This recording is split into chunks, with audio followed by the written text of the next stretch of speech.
ากทองของฟ้าหัวพระทานขอบคุณไอ้ฟ้าเรียบร้อยเรื่องดูงามอารามน้องมวลมาสู่ยอดขอร้วนต่างกลางตาขอบพานเต่าพันเจ้าเอ๋ยรุ่งเช้าเจ้าเอ๋ยดอกหมากพึ่งเชยอุตสาโลกนั้นจากพวงนิทานแห่งใจเริ่มราปราคนมุนอุทานวัดวารามวัดเกศทางเหลืองอานยามมองใกล้ไกลที่นอนสงกันสดใสตัดไทยให้องค์ตาตามเอ่ยรุ่นจะรุ่งแล้วลูกแม่เลิศแล้ววันไม่แล้วเพื่อนเอ่ยตื่นมาเสียจากกิเลสเอ่ยมืดมิดเหลือเอ่ยออกมาชมเชยแสงแห่งวัดวารามวัดเหตุนิทานเหลืองงามยามมองใกล้ไกลที่อ่อนสงอันสดใสออกเกิดทักทายให้คนงดบาปกรรมเอ่ยรุ่งจะรุ่งแล้วทั่วแคว้นเลิศแล้วสู่วันใหม่แล้วเพื่อนเอ่ยตื่นมาเสียจากกิเลสนั้นเอ่ยเหลือเอ่ยออกมาชมเชยแสงแห่ง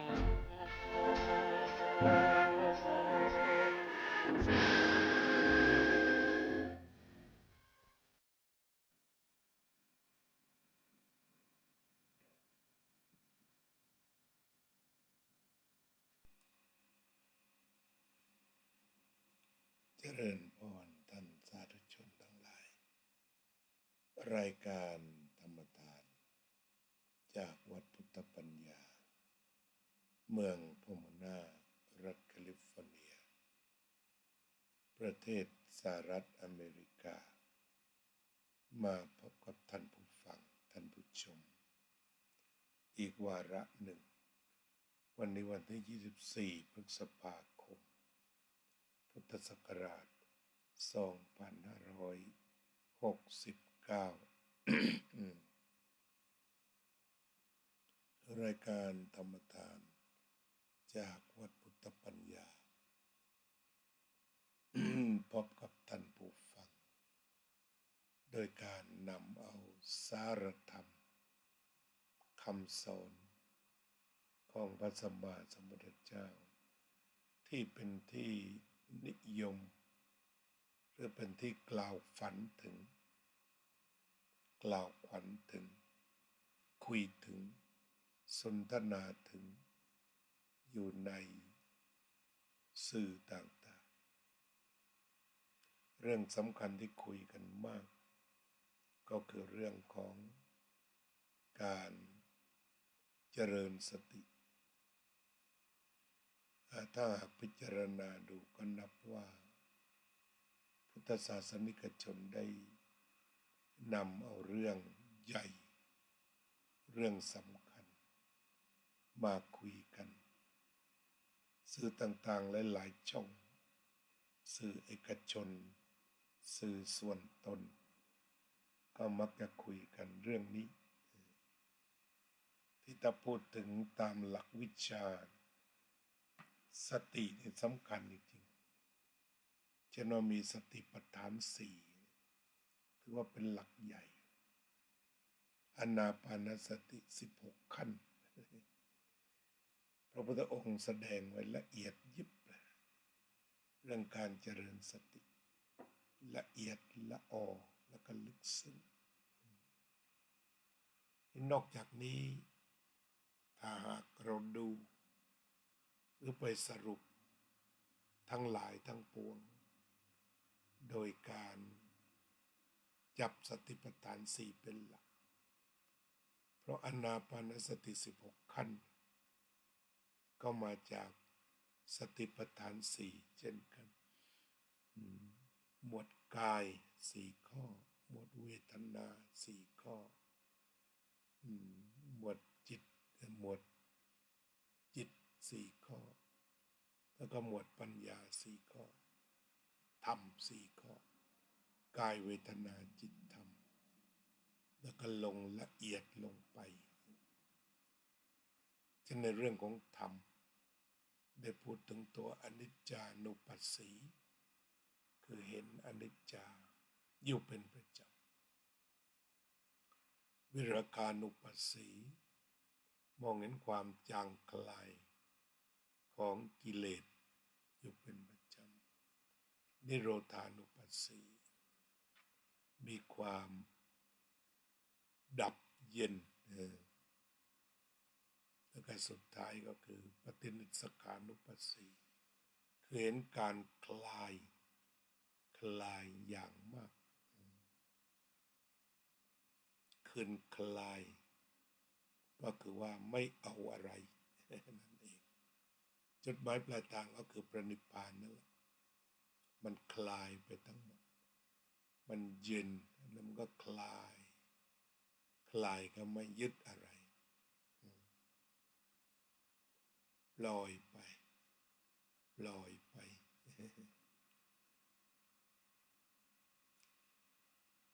เด็ดขาดไปวางไป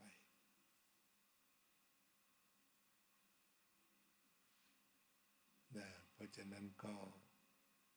จุดหมายปลายทางการเจริญสติก็อยู่ตรงนี้หรือว่าอาจจะมาในชื่ออื่นชื่อที่เรียกว่าไม่ประมาท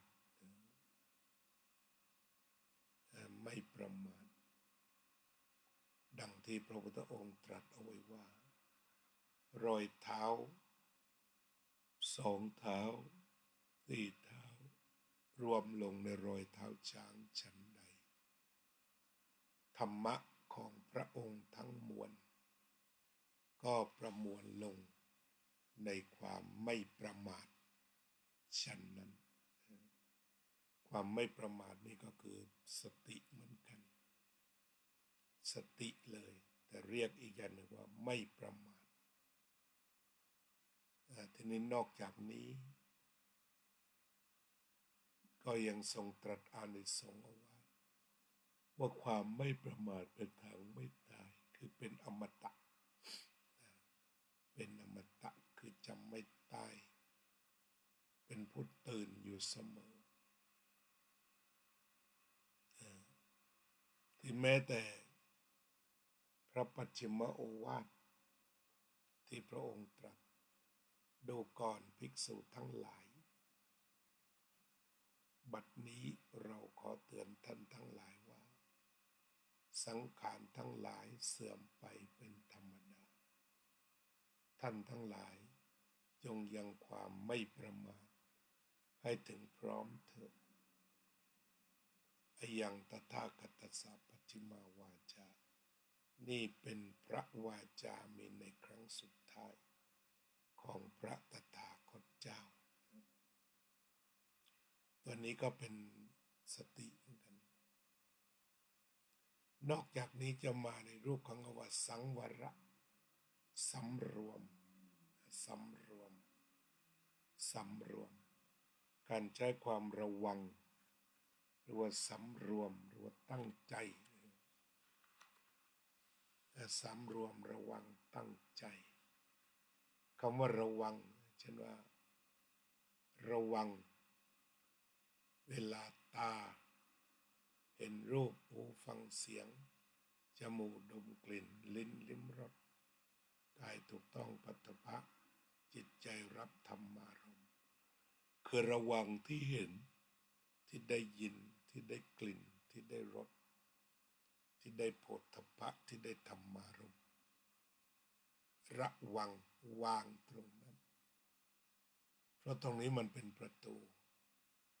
ที่จะดับทุกข์ทุกข์จะไม่เกิดหรือจะเกิดหลวงพ่อพุทธทาสได้กล่าวไว้แล้วความทุกข์จะไม่โผล่ถ้าไม่โง่เรื่องผัสสะก็คือเห็นได้ยินได้กลิ่นได้รส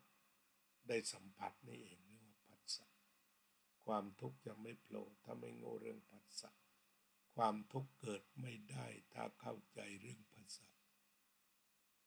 ก็คือเข้าใจตรงนี้ความทุกข์เกิดที่จิตถ้าเห็นผิดเรื่องผัสสะก็ทุกข์อีกความทุกข์เกิดไม่ได้ถ้าเข้าใจเรื่องผัสสะก็คือให้ผัสสะด้วยสติไปเสียผัสสะด้วยสติไม่ผัสสะด้วยความหลงก็จะรอดด้วยเหตุนี้เองผัสสะมีความสำคัญก็จำเป็นจะต้องเจริญสติเรียกว่าตอกสติจนแน่นมีจนแน่นทีนี้เอามาใช้ก็ตรงนั้นใช้ในเวลาเห็นได้ยินได้กลิ่นได้รสได้โผฏฐัพพะได้ธรรมารมณ์ทีนี้ท่านก็บอกว่าระวังไม่เกิดความยินดีมีความกำหนัดในอารมณ์ก็คือหมายความว่าปักจิตปักใจลงไปกับสิ่งที่ดูระวังจะปักจิตปักใจในสิ่งได้เห็นทีนี้ต่อมาก็ระวังในสิ่งที่ได้ยินระวังในสิ่งที่ได้กลิ่นระวังในสิ่งที่ได้รสระวังในสิ่งที่ได้สัมผัสระวังในสิ่งที่มันคิดหรือว่าเรื่องเป็นเสียงจากในหัวระวังการเจริญสติเขาเรียกอีกอย่างหนึ่งว่าระวังหรือว่าสำรวมคือสำรวมตอนไปเห็นรูปเห็นเสียงเห็นกลิ่นเห็นรสเห็นรูปเห็นเสียงเห็นรูปได้ยินเสียงได้กลิ่นได้รสได้โผฏฐัพพะได้ธรรมารมณ์ก็คือไประวังว่าไม่ยินดีแล้วก็ไม่ยินร้ายสั้นๆก็คือชอบชังไม่ยินดีแล้วก็ไม่ยินร้ายคือไม่ไปตามชอบตามชังไม่ปล่อยใจให้ไหลไปตามชอบชังตรงนั้นหรือว่าไม่ปล่อยใจให้หลงไปตามอารมณ์ก็คือระวังในการรับอารมณ์ระวังจิตในการรับอารมณ์นั่นเองการเจริญสติจึงเกิดขึ้นได้ทุกคนทุกแห่งเพราะทุกคนทุกแห่งมันมีการเห็นมีการได้ยินมีการได้กลิ่นมีการได้รสมีการได้โผฏฐัพพะได้ธรรมารมณ์มันก็มีอยู่ทุกแห่งที่ถ้าว่ามันมีทุกแห่งก็ปฏิบัติไปซะทุกแห่งมันก็จะได้ทำให้คลายความยินดียินร้ายออกไปจะละได้ละในตัวละเองละไปแล้วก็ละตัวละทิ้งไปด้วยล้างแล้วก็ล้างตัวล้างทิ้งไปสู่สุญญตาสติก็ช่วยนำจิตกลับมาสู่สุญญตาคือว่างพอว่างแล้วมันก็ไม่ทุกข์ว่างจากเหตุไม่ทุกข์ ไม่ว่าจะเป็นการยินดียินร้ายลุ่มหลงหรือมัวเมาก็ใช้สติเข้าไปดูคือดูหมดดูโดยไม่จำกัดก็ได้ดูโดยไม่จำกัดเวลาที่เราพูดถึงธรรมะก็มักจะโน้มไปทางกุศลธรรมนั่นแหละแต่ว่าในทางปฏิบัติมันก็จะต้องไปทั้งกุศลเกิดก็เห็นกุศลอกุศลเกิดก็เห็นอกุศลยินดีเกิดก็เห็นยินดียินร้ายเกิดก็เห็นยินร้ายเห็นอะไรอยู่อะไรก็จะเห็นอันนั้นไปเลยจะเห็นสิ่งนั้นๆไปเรียกว่าไม่ยินดียินร้ายนั่นเองเห็นสิ่งนั้นๆไปเห็นตามที่เป็นตามที่มีตามที่ปรากฏครับทีนี้ตั้งเห็นแล้วมันทำหน้าที่โดยไม่ปรุงด้วยอำนาจหรืออิทธิพลของสิ่งใดก็สบายไปเห็นอะไรที่ดีจิตปกติไม่รู้สึกอิจฉาอะไรได้ยินเขาสรรเสริญคนใดๆเหลือเกินก็วางใจได้ปกติ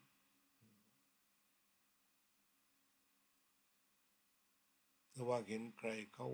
นินทาว่าร้ายใครก็ทำใจปกติมันสุดๆละตัวละเสียเองละก่อนแล้วก็ไปละตัวละจนเหลือแต่สุญญตาเลยทีเดียวละตัวละเองพ้นตัวพ้นเองคลายตัวคลายเองปล่อยวางตัวปล่อยวางเสียเองคือรื้อหมดไม่มีเครื่องมือใดๆเหลืออยู่อาจจะเรียกว่าเผาทิ้งก็ที่พระพุทธเจ้าตรัสนี่แน่นายช่างปลูกเรือนเรารู้จักเจ้าเสียแล้วเจ้าจะทำเรือนให้เราไม่ได้อีกต่อไปคือเราก็ไม่มีเรือนก็ไม่มีเผาทิ้งหมดมันก็ไม่มีทั้งเราไม่มีทั้งเรือนไม่มีเจ้าของเรือนตัณหาก็ไม่มีความสำคัญมั่นหมายว่าตัวก็ไม่มีตัวเป็นผู้มีตัณหาก็ไม่มีตัณหาเป็นของเราก็ไม่มีไม่มีก็เลยเป็นสุญญตาจะมีแต่ความว่างจากความหมายแห่งตัวตนที่จะพาไปปรุงมีตนมันก็ปรุงถ้าไม่มีจะไม่ปรุงยินดีก็เช่นเดียวกันก็ต้องเกิดจากการมีตนถ้าไม่ตนก็ไม่ยินดีแล้วก็ไม่ยินร้ายแล้วก็ไม่ทุกข์ก็จะมาตามลำดับยินดียินร้ายแล้วก็ทุกข์แต่ถ้าหากมันไม่มีก็ไม่ยินดีแล้วก็ไม่ยินร้ายแล้วก็ไม่เป็นทุกข์นั่นเองมันจะมาแบบนั้นอันที่เรียกว่าให้ตัดอัตตาให้เป็นอนัตตาก็เพื่อที่จะไม่มีที่รองรับไม่มีคอนเทนเนอร์ไม่มียาพิษเพราะว่าทุบแก้วยาพิษทิ้งไปมันก็หมดทั้งยาพิษทั้งแก้วไม่มีอะไรเลย แบบที่ท่านเวหลางว่านะที่อาจารย์ก็ผูกสโลกเอาไว้อาจารย์ที่เก่งบทกวีว่ากายเปรียบเหมือนต้นโพจิตเปรียบเหมือนกระจกเงากิเลสเปรียบเหมือนฝุ่นต ต้องระมัดระวังกระจกเงาต้องคอยหมั่นปัดกวาดเช็ดถูกระจกเงานั้นทีนี้มาถึงท่านเว้ยหลังช่วยเขียนให้หน่อยเขียนเลยต้นโพก็ไม่มีกระจกก็ไม่มีแล้วฝุ่นมันจะจับอะไร นี่ก็คือไปสู่ความว่างใหญ่น่าสนใจอาจารย์พุทธทาสเนี่ยท่านนำเรื่องความว่างมาสอนเมื่อ60 กว่าปีแล้ว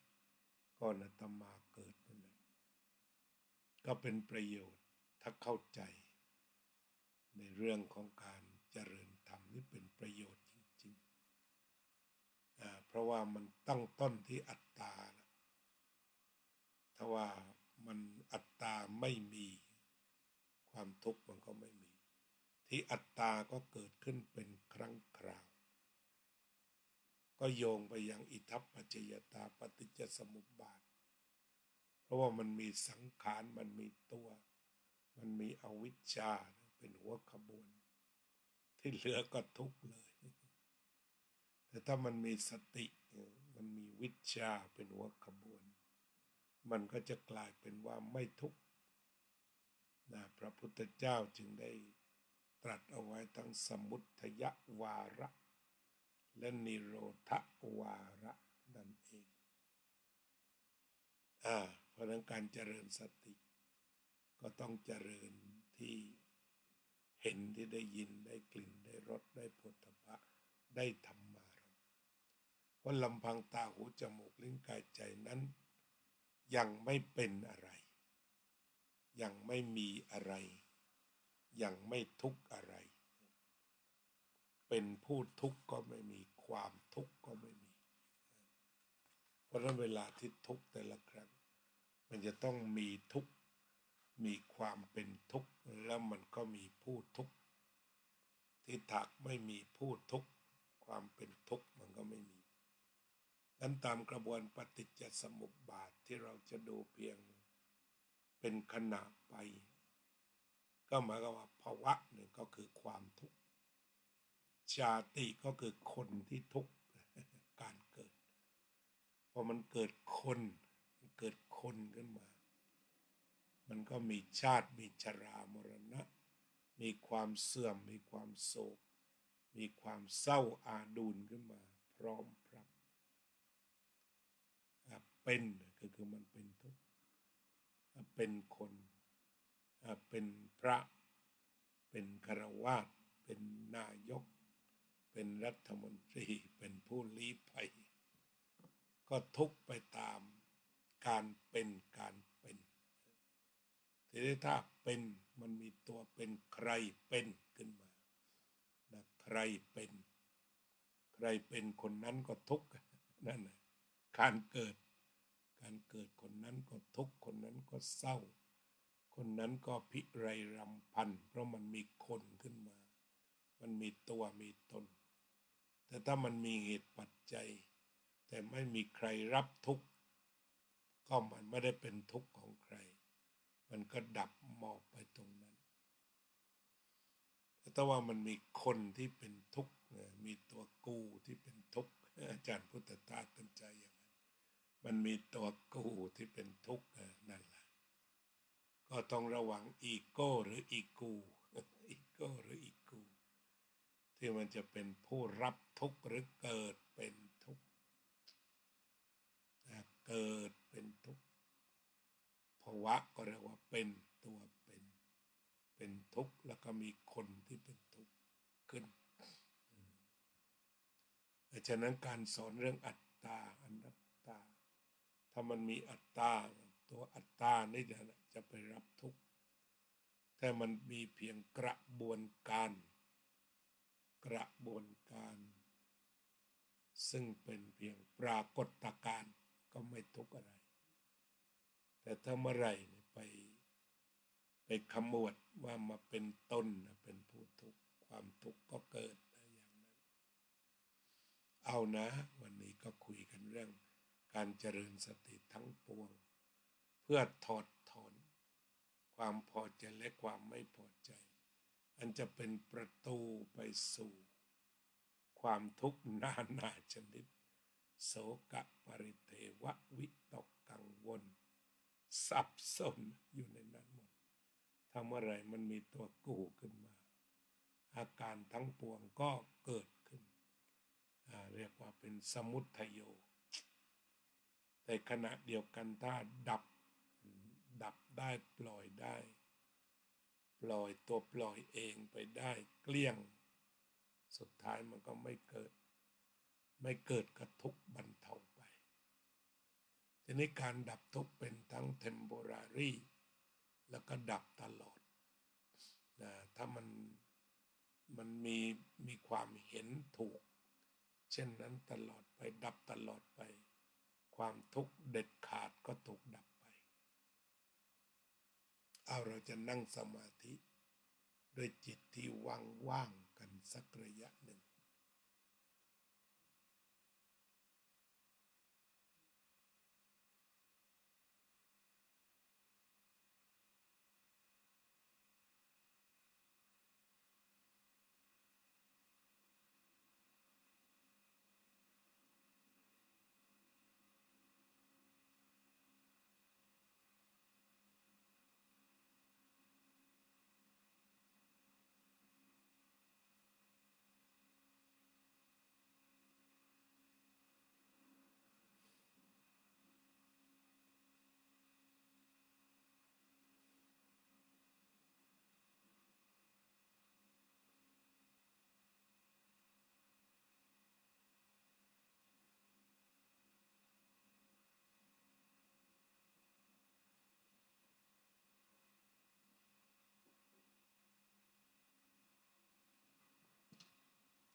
สัพเพสัตตาสัตว์ทั้งหลายที่เป็นเพื่อนทุกข์เกิดแก่เจ็บตายด้วยกันทั้งหมดทั้งสิ้นเวราโหนตุจงเป็นสุขเถิดอย่าได้มีเวรแก่กันและกันเลยอัพยาปัจจาโหนตุจงเป็นสุขเถิดอย่าได้พยาบาทเบียดเบียนซึ่งกันและกันเลยอนีฆาโหนตุจงเป็นสุขเถิดอย่าได้มีความทุกข์กายทุกข์ใจเลยสุขีอัตตานังปริหะรันตุจงมีความสุขกายสุขใจรักษาตนให้พ้นจากทุกข์ไปทั้งสิ้นเถิดอภิวาทนาสีลิสะนิจจังวุตตาปัจจายโนจัตตารโอธัมมาวัฏฏันติอายุวันโนสุขังภะลัง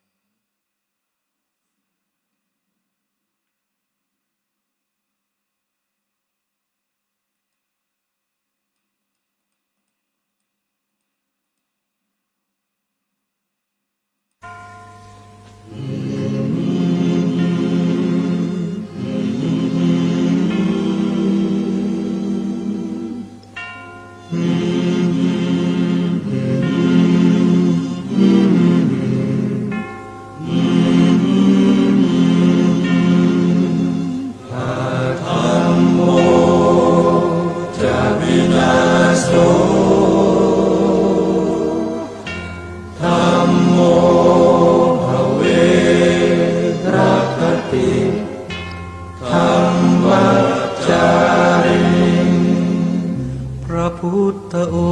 งค์ท่านทรงตรัสรู้เป็นสัพพัญญูตรัสสอนความจริงว่าธรรมะย่อมชนะทุกสิ่งเป็นที่พึงพิงแก่ผู้ประพฤติชอบธรรมธัมโมจะวินาโสธั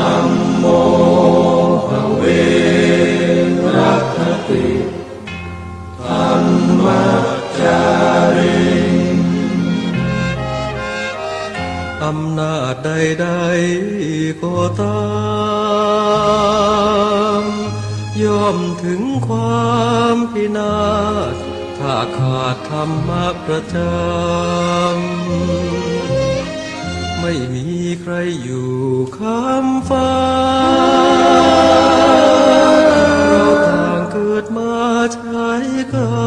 มจงอยู่ในศีลในธรรม คิดทำแต่กรรมที่ดีอาธัมโมจะวินาโส